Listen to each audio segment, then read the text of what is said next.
nous pouvons voir que pendant que Pierre suivait l'ange de Dieu, alors qu'ils arrivaient à une porte de la prison, la porte de la prison s'ouvrit d'elle-même. C'est pour dire que lorsque vous acceptez et que vous suivez les instructions de Dieu, les portes de votre prison s'ouvriront d'elles-mêmes pour vous laisser partir. Ce qui signifie que les problèmes ou les difficultés qui vous maintenaient dans l'esclavage, qui vous gardaient captifs, disparaîtront d'eux-mêmes pour vous laisser partir libre. Nous voulons maintenant parler.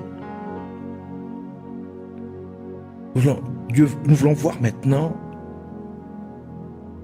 ce sujet suivant qui dit: parle à ton oppresseur ce que Dieu a dit. Parle à ton oppresseur ce que Dieu t'a dit, ce que la parole de Dieu dit. Exode chapitre 4, versets 22 à 23, qui dit ceci: et tu diras au Pharaon, ainsi dit l'Éternel, Israël est mon fils, mon premier-né. Et je te dis, laisse aller mon fils, afin qu'il me serve. Et si tu refuses de le laisser aller, voici, je tuerai ton fils, même ton premier-né. Dieu parla spécifiquement à Moïse de dire à Pharaon, ainsi dit le Seigneur, et non ainsi dit Moïse. Par cette précision, Dieu voulait que Moïse fasse savoir au Pharaon d'où provenait cette parole ou cette instruction. Par cette précision, Dieu voulait également que Pharaon fasse la distinction entre la parole de l'homme qui lui parlait et la parole de celui qui avait envoyé l'homme qui lui parlait. Car la parole de Dieu a l'autorité suprême. Parce que la parole de Dieu est Dieu lui-même. Jean chapitre 1 verset 1 dit: au commencement était la parole, et la parole était avec Dieu, et la parole était Dieu. Et parce que Jésus, qui est la parole de Dieu, a reçu toute autorité, ainsi la parole de Dieu a toute autorité. Jean chapitre 1 verset 14 qui dit: et la parole était faite chair et a habité parmi nous, donc par la personne de Jésus. Donc la parole s'est faite chair en la personne de Jésus. La parole de Dieu s'est faite chair en la personne de Jésus et elle habitait parmi nous. Et nous avons vu sa gloire, la gloire du Fils unique venu du Père, plein de grâce et de vérité. Matthieu chapitre 28 verset 18 qui dit: et Jésus vint et leur parla en disant: tout pouvoir m'a été donné dans le ciel et sur la terre. C'est-à-dire toute autorité m'a été donnée dans le ciel et sur la terre.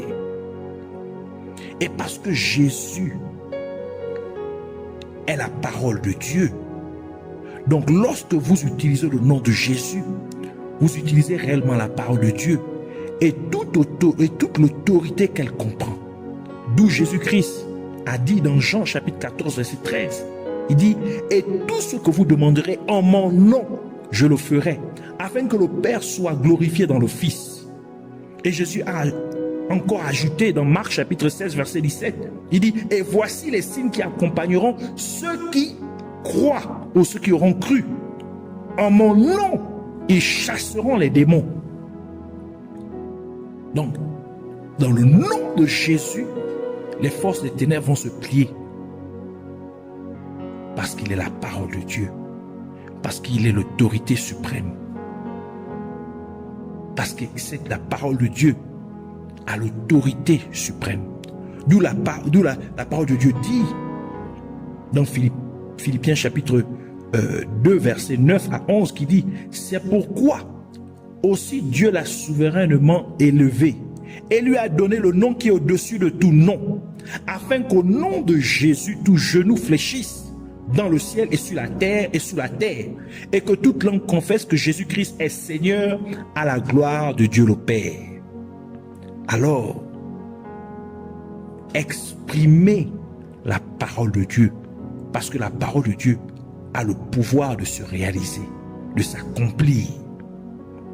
C'est pourquoi Ésaïe chapitre 55 verset 10 à 11 dit: comme la pluie et la neige descendent des cieux, ici c'est Dieu qui parle au travers du prophète Ésaïe, et n'y retourne pas sans avoir arrosé, fécondé la terre et fait germer les plantes, sans avoir donné de la semence au semeur et du pain à celui qui mange. Ainsi en est-il de ma parole qui sort de ma bouche. Elle ne retourne point à moi, elle ne retourne point à moi sans effet, sans avoir exécuté ma volonté et accompli mes desseins. Donc la parole de Dieu ne retourne pas à Dieu sans s'accomplir, sans se réaliser. C'est pourquoi Jérémie dit, le prophète Jérémie dit dans Jérémie chapitre 1 verset 12, il dit: alors l'Éternel me dit, tu as bien vu, car je me hâterai d'accomplir ma parole. Ainsi, dites ou exprimez la parole de Dieu. Parlez à votre situation la parole de Dieu. Parlez à vos troubles la parole de Dieu. Parlez à votre situation traumatisante la parole de Dieu. Parce que la parole de Dieu a l'autorité suprême. Parlez à votre situation traumatisante la parole de Dieu. Parce que la parole de Dieu est Dieu lui-même et que rien n'est impossible à Dieu. C'est pourquoi Jésus dit dans Luc chapitre 1 verset 37, il dit: car avec Dieu rien n'est impossible. Parce que Jésus-Christ est la parole de Dieu. Et si Jésus vous libère, vous êtes vraiment libre. C'est pourquoi Jean chapitre 8 verset 36 dit, c'est Jésus qui parle, dit: si donc le Fils, parlant de lui-même, vous affranchit, vous serez vraiment libre. Ainsi, vous devez parler la parole de Dieu, parce que Jésus est la parole de Dieu. Et donc, si cette parole vous affranchit, vous serez réellement libre. Cette parole va vous rendre réellement libre. C'est pourquoi là, Jésus a dit que vous connaîtrez la vérité vous affranchira. Et nous savons que la parole de Dieu est la vérité. Alors, prononcez la parole de Dieu à votre situation. Parlez à vos troubles, non pas vos paroles, non pas ce que vous pensez, non pas ce que vous désirez, non pas ce que vous aimeriez dire, mais ce que la parole de Dieu dit, ce que Dieu dit. Dites cela à votre situation, dites cela à vos problèmes, dites cela à votre douleur, dites cela à votre maladie, dites cela à vos troubles. Et ils vont se soumettre. Car à la mention du nom de Jésus, tout genou dans les cieux, sur la terre et sous la terre fléchira. Et toute langue confessera que Jésus-Christ est Seigneur, à la gloire de Dieu le Père. Alors ne gardez pas silence, ne fermez pas votre bouche, mais ouvrez-la pour parler la parole de Dieu, pour parler à votre situation, pour ordonner à votre situation ce que Dieu dit, ce que la parole de Dieu dit. Arrêtez de vous morfondre, essuyez vos larmes et parlez ce que Dieu dit, ce que la parole de Dieu dit. Et votre situation va se soumettre au nom de Jésus-Christ. Alors nous voulons prier, premièrement pour remercier Dieu au nom de Jésus-Christ pour sa parole. Nous voulons prier aussi pour demander à Dieu au nom de Jésus-Christ d'amener les croyants du monde entier à s'apprêter pour être des âmes entre les mains de Dieu dans ces derniers jours, dans ces derniers temps, afin qu'ils puissent être utilisés par Dieu pour libérer les gens de l'oppression de Satan dans le monde entier.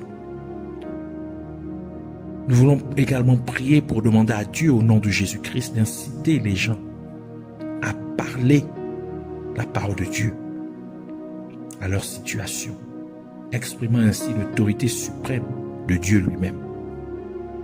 Enfin, nous voulons prier pour remercier Dieu d'avoir exaucé nos prières. Alors, joins-toi à moi et prions ensemble. Père éternel, Dieu tout-puissant, Dieu de merveille, Dieu de prodige, Dieu de gloire, toi qui ne changes pas, le seul et véritable Dieu, le Dieu tout-puissant, toi à qui appartient toute autorité, tout pouvoir, toi l'autorité suprême, reçois la gloire, l'honneur, la majesté, la louange et la magnificence. Merci de nous avoir encore instruits en ce jour. Merci Seigneur de nous avoir encore remplis, Seigneur, de ta connaissance, de nous avoir encore imparti de ton autorité. Que la gloire, l'honneur et la majesté te soient rendues. Nous te prions, Père, au nom de Jésus-Christ, implorant ainsi, Seigneur, ta grâce, afin que tu étendes ta main, afin d'amener tous les croyants du monde entier, afin d'amener chaque être humain dans le monde entier à s'apprêter pour être des armes en tes mains. Seigneur, nous sommes au centre de ton plan. Alors, aiguise, Seigneur, cet instrument que nous sommes, cette arme que nous sommes, cette épée que nous sommes en tes mains. Affûte cette épée, Seigneur, afin que nous soyons prêts pour le combat, afin que nous soyons prêts pour, Seigneur, mon Dieu, au Père, ces derniers temps, afin que tu nous renvoies dans le monde pour libérer ceux qui sont encore oppressés par les puissances des ténèbres, ceux qui sont encore enchaînés par Satan, de la même manière que tu as affûté, Seigneur, Moïse, et que tu l'as renvoyé en Égypte pour libérer, Seigneur, ses frères, pour libérer, Seigneur, ton peuple de l'oppression des Égyptiens. Ô Dieu Tout-Puissant, laisse maintenant que nous soyons une âme, Seigneur, puissante en tes mains. C'est toi, Seigneur, le Dieu Tout-Puissant. Ainsi, Seigneur, tu peux rendre toutes choses, Seigneur, puissantes dans tes mains, toutes puissantes, au nom de Jésus-Christ. Seigneur, affûte-nous de telle enseigne que aucune force des ténèbres ne puisse résister devant nous, au nom de Jésus-Christ. Ô Dieu de gloire, qui a pu se tenir devant Moïse? Tu l'as utilisé, tu as même dit que voici, je t'ai fait Dieu devant ce Pharaon. Le peuple d'Israël, le peuple égyptien le craignait. Il craignait que Moïse puisse parler encore. Parce que Moïse parlait, non pas sa parole, non pas ses instructions, mais ta parole. Ainsi dit l'Éternel. Seigneur, laisse que nous puissions aussi parler ta parole à nos circonstances, à nos situations, à nos problèmes, à nos difficultés, afin que, Seigneur, celle-ci puisse, Seigneur, se soumettre à ton autorité suprême, au nom de Jésus. Laisse que, Seigneur, que nous puissions accepter et suivre tes instructions à la lettre, afin que les portes de nos problèmes, les portes de nos difficultés puissent s'ouvrir maintenant d'elles-mêmes et nous laisser partir librement, afin que nos maris puissent maintenant s'ouvrir et disparaître au nom de Jésus. Que cela se passe maintenant de la même manière que Pierre accepta de suivre tes instructions que tu avais confiées au travers de ton ange, et que les portes de la prison où il était gardé captif s'ouvrirent d'elles-mêmes pour le laisser partir. Laisse qu'il en soit de même maintenant, au nom de Jésus-Christ. Que cette maladie qui tourmente, Seigneur, cette personne puisse maintenant, Seigneur, qu'elle puisse maintenant fléchir ses genoux, qu'elle puisse ouvrir maintenant ses portes et laisser partir cette personne maintenant au nom de Jésus. À l'instant même où cette personne reçoit ta parole et qu'elle met maintenant cette parole en pratique, qu'elle accepte cette parole, cette douleur disparaît maintenant, ce problème disparaît maintenant, cette difficulté disparaît maintenant au nom de Jésus-Christ. Merci, ô Dieu Tout-Puissant, que la gloire, l'honneur, la majesté, la louange te soient rendues à tout jamais. Toi le seul et véritable Dieu. Béni soit ton Saint-Nom. Sois élevé, sois magnifié, sois glorifié au nom de Jésus-Christ.